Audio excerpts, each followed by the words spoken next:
WKGO Radio 810. Taking your calls at 415-808-0810. 808810 is the number. This is the one-year anniversary of the tragedy in Newtown, Connecticut, the Sandy Hook Elementary School shooting. Yesterday, there was a shooting in Colorado. Colorado's experienced two of the most horrific shootings in recent history. Of course, the Midnight Theater shootings in Aurora, Colorado.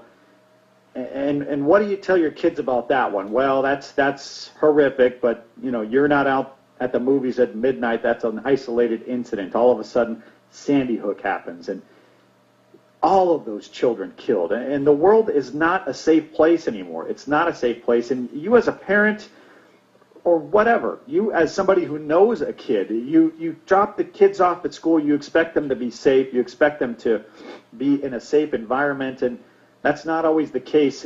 So what do you tell your kids? What do you tell them about the world not being a safe place? What do you tell them about the images they may see on TV today? That brings us to our guest this hour. She's Dr. Wendy Rice. Good morning, Dr. Rice. Good morning. I have young kids. They're both under the age of 10. What do I tell them?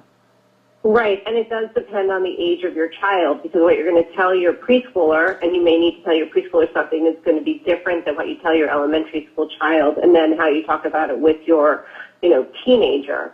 So, your 10-year-old certainly will have heard about this and know about it, and so I think you're best off to be honest, but you don't want to give too many details.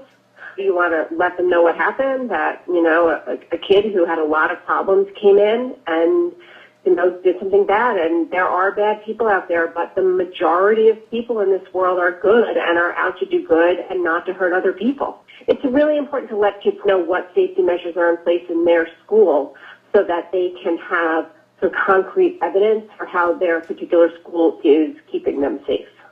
And that kind of brings me to my next question here. I was discussing before the break here, I walk on the campus of my kid's school every day, and I report on this stuff all the time, and it happened again yesterday when I went to pick them up from school, and I thought anybody can walk on this campus. It's an open campus. Anybody can walk on here and do damage if they wanted to.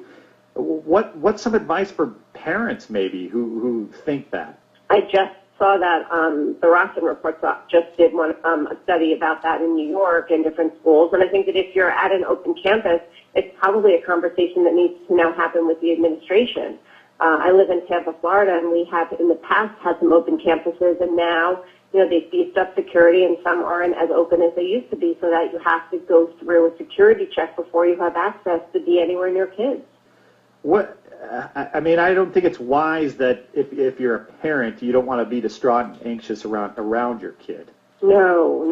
You need to be calm, and you need to, it's okay to say, it's concerning, but you've still got to say that, there are very few people who do such bad things.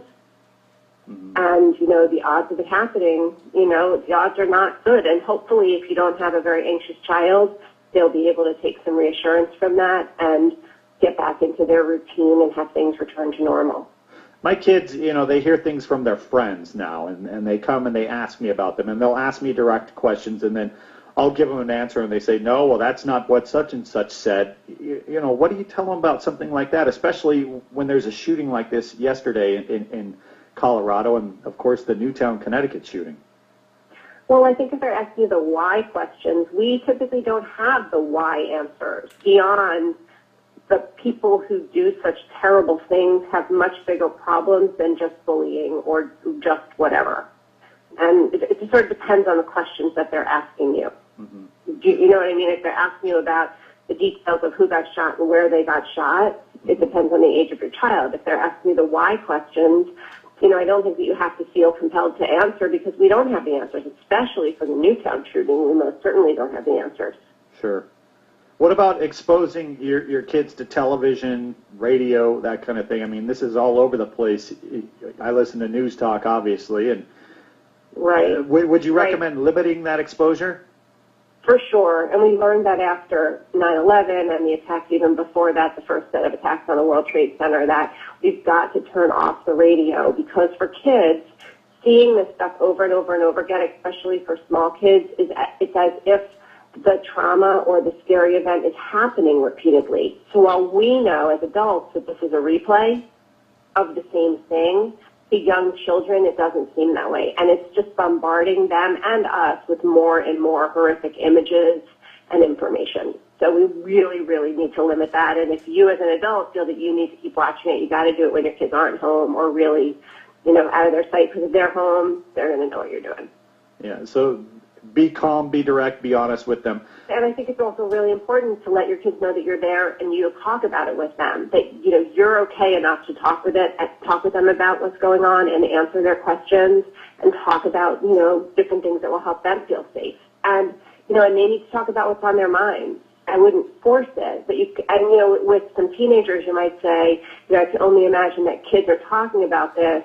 What are kids saying at school, rather than saying to your teenager, what do you think? Because they may not be so receptive to that line of questioning. How would you, let's say this, let's just hypotheticals here. I mean, if my kid walked up to me and asked me about if they had seen footage of Newtown, Connecticut on the day it happened, I mean, I got off the air that day and I went home and broke down like most adults, I think, did too. I mean, that was, even as an adult, that was one of the hardest days in the media that you've ever seen. I mean, these are children, these are innocent children that got gunned down. How do you handle a situation like that where you're not emotionally stable when they come to ask you questions? I think it's okay to be sad and scared and angry. I think those are normal feelings of such a senseless and horrific crime.